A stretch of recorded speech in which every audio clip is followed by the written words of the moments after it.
at the Razor UTV World Championships, and we're going to go take a stroll through tech and contingency. It's Friday morning, about 11:45. Just got done doing the poker run, which was something that I got to go run the course. 17 miles of the Laughlin Desert course. That was awesome. Epic fail for me as far as not filming it on the GoPro. Something that I would have actually liked to have. We'll do that next year. Super cool. Course was rough. We were limited to 25 miles an hour. I think on GPS my top speed was 47. The car in the 35s was just cruising. 35s really do soak up the bumps. Super impressed with how well the car's working. And as of right now, I have no plans for any changes. Two-seater based on the four-seat platform. Super cool. See how they kind of did up front here. And everything on this car down here is dual shear. TIG welded brace in there. Looks like a full chassis. A lot of cool stuff. Having a great time. Some of you may know I spend a lot of time out in Laughlin. At least 1 week a month. And coming up we're going to start having to do about every other week out here with my dad. Tried to get him to go on the trip today, but he wasn't really interested. I think I make him a little nervous driving.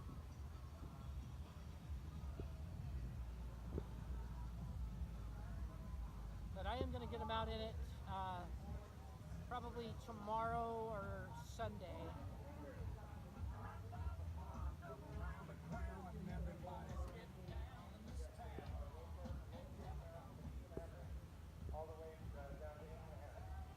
Good looking car.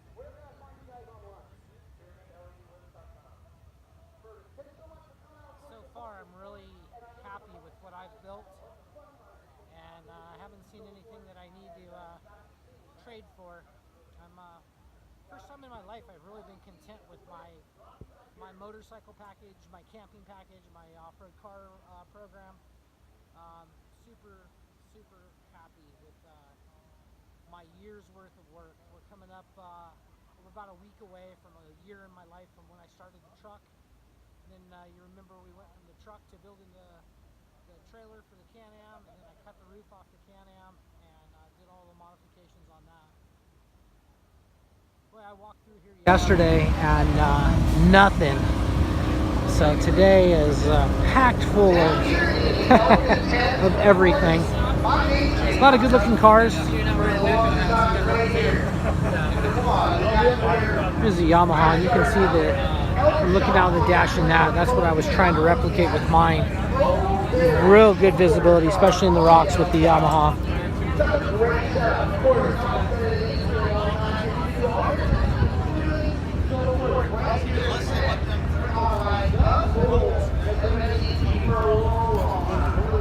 Tell you what, Polaris is definitely dominating the field here.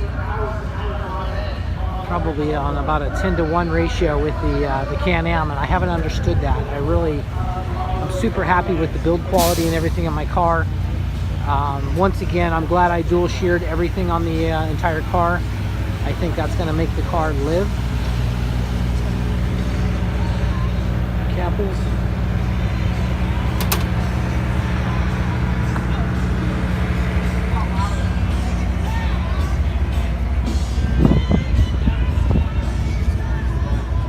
Shock therapy crew. Our car.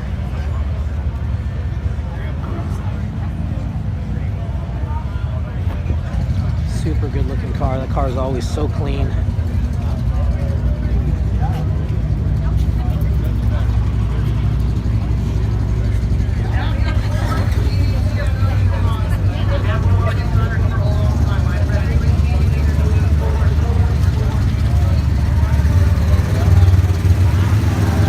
Good place to get ideas for cage design and front bumpers and rear bumpers and racks.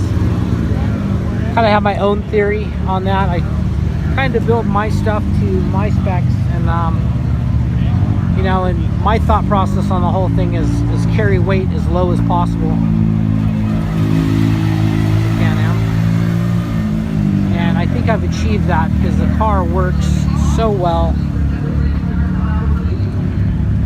And I'm, once again, so happy with the way everything turned out.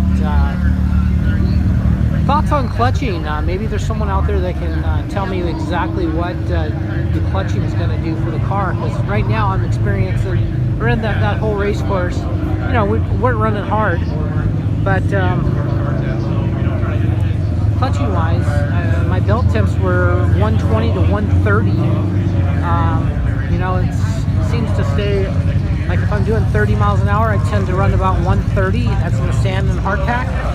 If I'm doing 40 miles an hour, I'm at 140, and so on. I'm super happy with that, and I can't notice anything that would be any different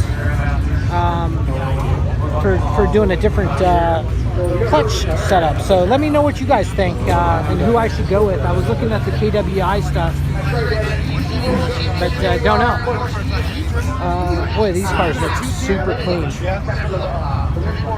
Oh, and once again, I'm at a little over 250 miles on the car, and I'm still on the stock belt, 35s and stock axles. I do plan on upgrading axles, but once again, I don't want to go too much because I see guys are blowing front diffs up. I'd rather blow an axle than a front diff. If we're going to have a fusible link, let's have that be it.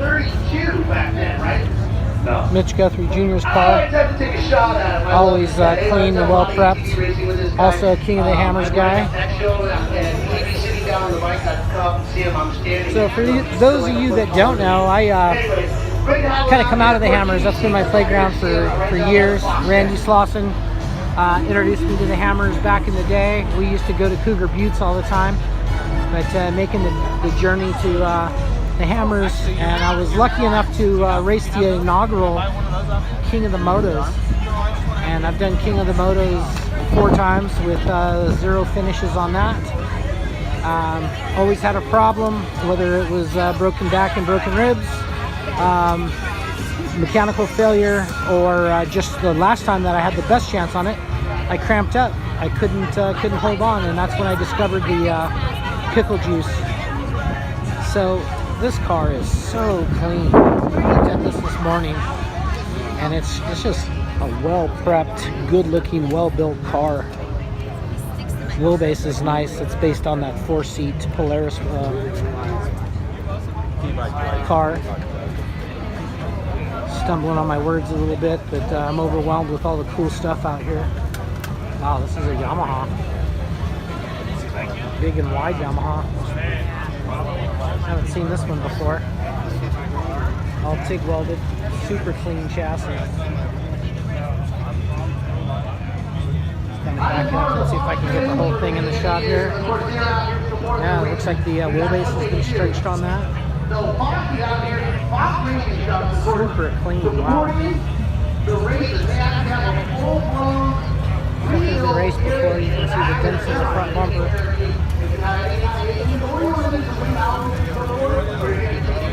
Yeah, really interesting car. Coilover and a bypass up front. Didn't notice in the back if it had dual shocks or not. Yeah, it does. Wow. Coilover and looks like a 3-tube, 2.5 or maybe 3-inch bypass. That looks like a 3 to me. Wow, that's a pretty stout car right there. Like it. That's kind of my thought and theory, is just get something and then build on it.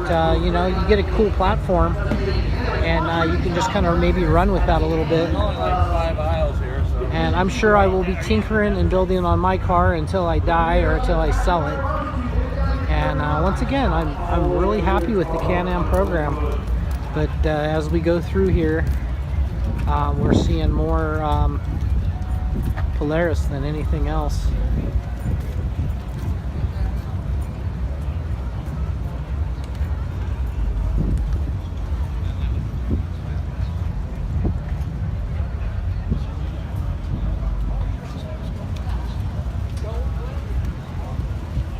anxious to see some racing tomorrow to kind of see what kind of speed some of these guys are going to do through the sections. Definitely something I would consider racing. My car at this point right now is just what I would call prepped in a very well prepped pre-runner.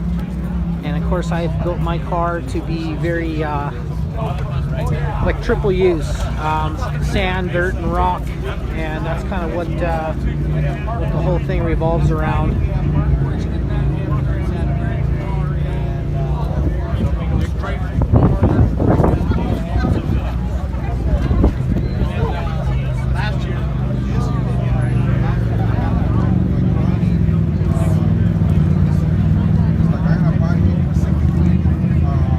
One of the things I gotta say is a lot of money here.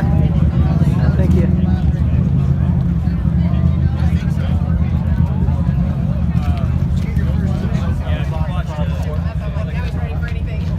Nice looking Can-Am right here.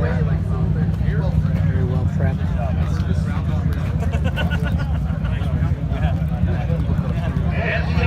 This is my favorite color of car here. Anybody's watched me train, you know I like the fluorescent green. Take a quick look at the front of this car and see what we have going on up here. Aftermarket arms. Got a bulkhead in the car. Everything's dual shear. He welded his upper shock supports on. I had thought about doing that, but I thought, well, you know, we got 3 nut screws right there. Let's just make it a bolt-on. That's what I did.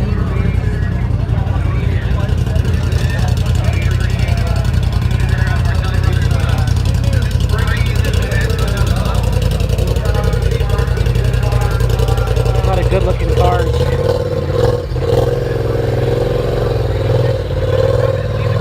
Nice front bumper. Looks like you can run into some shit with that.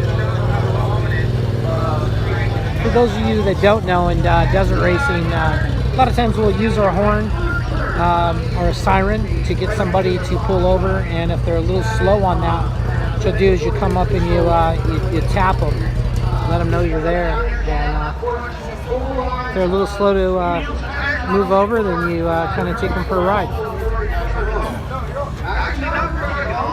Notice with the cars that most of the track is about 3 car widths wide. 2 is probably a good rule of thumb. And there's a couple sections on that 17-mile loop that had 2 different lanes, you know, going around towers and everything.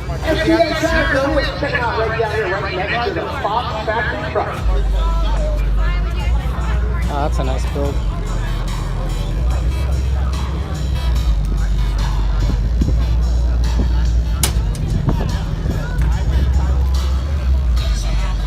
I guess I'm going to really have to sit down and take a look at some rule books and see exactly what's required. I see most of these cars have fuel cells. I don't know if that's actually a requirement. Don't know. I know window nets is. That's probably one of the big things that's keeping my car from being a raced car is window nets and opening doors. I don't know if that's something that's okay in the side-by-side stuff or not. But really nice cruise through the pits. And my next video is I'm going to get in the car and we're going to go through the pits at the racetrack and take a look at the setups and everything out there. Yeah, and I got Friday morning I showed up out there at 7:30 for the poker run, and man, I swear I feel like I got the last parking / camping spot out there. I mean, I maybe should have came out, you know, I got in town yesterday at 11. Maybe I should have just went out there at 11 and parked. I think that would have been a better deal. Well, it looks like that's about our loop through tech and contingency. And I'm going to say I'm going to leave that here for now. That's going to be it for now. If you like this type of thing, please follow, like, and subscribe. I'm Tim Roble. Thank you guys so much for watching my videos, and I'll catch you here next time. Word.